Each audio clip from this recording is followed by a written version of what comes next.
Timber Legality Assurance System Assessment Framework. This is one of 4 videos where we want to walk you through the different parts of this work. My name is Yola Leal. I'm working together with Ulrich Melesa and Juraj Kopmans. This video is specifically focused on the indicator catalog, which is the basis of the assessment framework. So what is the indicator catalog? An indicator of the indicator catalog describes either a technical or a formal aspect of the TLAS. We can assign indicators to either a TLAS element, one of the 6 components that make up a complete TLAS, or of a topic of interest. For example, timber control, floor and verification, technology, capacity, or acceptance. There are some more topics, but these kind of topics that we've chosen are an initial selection. This could be expanded upon. And there is another way that we have to assign indicators. It is on the basis of importance or of relevance. And currently we have done an initial selection of importance and relevance, but these sort of values could be also reassessed. So the indicators that we have put together are based on a variety of existing assessment frameworks, including the Chatham House Forest Governance and Legality, WWF Enabling Environment Assessment Tool, FSC Control Wood Risk Assessment Framework, PBN Risk Assessment, and the VPA TLAS assessment questions. Putting all those together and doing a selection, we have come up with that we had over 500 indicators, and we then developed a list of 126 indicators for the technical profile of a TLAS, and an extra 50 indicators for the implementation assessment of the TLAS. So how does then the indicator catalog look like? The structure is a little bit what you have on the screen. It covers the indicator code, the level of importance that we have assigned to the indicators, criteria, indicator text, where we put together the question, assessment value, and the descriptive value. And this is for all the different indicators. So the value that we have assigned comes right after. Then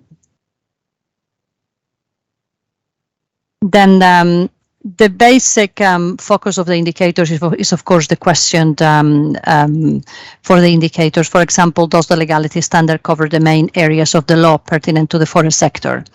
And then in brackets, here we put an example, harvesting rights, harvesting activities, third-party rights, trade and transport trades, taxes and customs, and import regulations to give a better understanding to those experts filling in the questionnaire on what is it that we are looking for.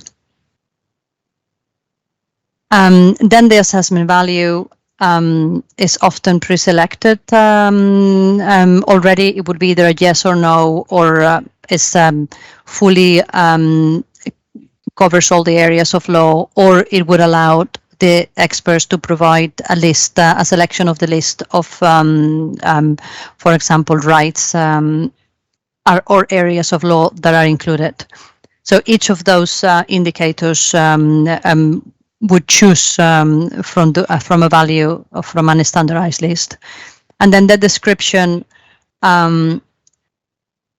is something where, depending on the indicator, the expert will be expected to also fill in choose from a list that is already pre-given, or that they will be expected to provide a specific information, for example, on how something is particularly being operated, or what is how control systems are, for example, being used in practice. So here is another way of viewing how we have come up with the values. So as I mentioned, the standardized description values are a list that we are already putting together. here for the indicator that we have been using,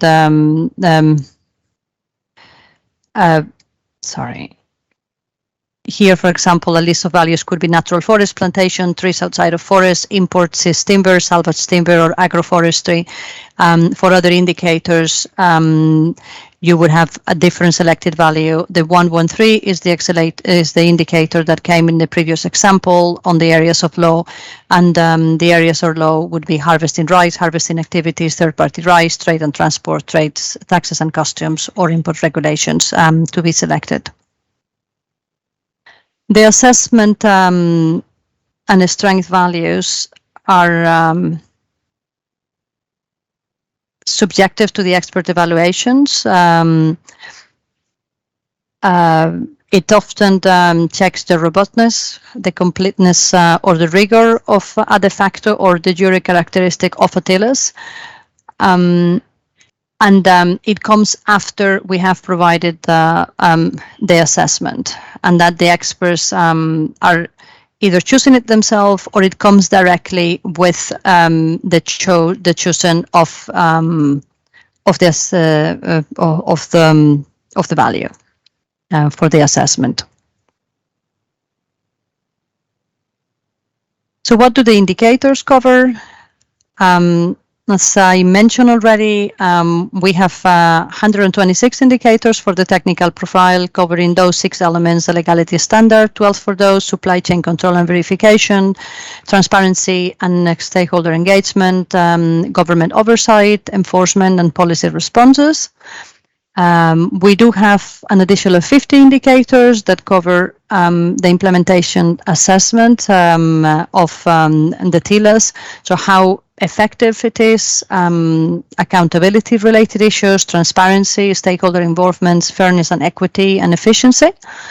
And then we have also chosen another way of looking at the indicators, which is by topic of interest, and that allows those ones that are particularly interested in looking at transparency related to filter what are the transparency related indicators, both as part of the technical profile or as part of the implementation assessment, or what are the ones that are dealing with capacity and acceptance of the TLAS. Because of the interest around technology being used by different TLAS, there is a specific selection of a topic regarding technology that filters all the indicators that are specifically addressing technology being used and how effective or the implementation of this technology. Those topics could be, of course, potentially expanded upon if needed, but those are the ones that we have already pre-selected. And this is in a nutshell the indicator catalog. Thank you very much for your attention.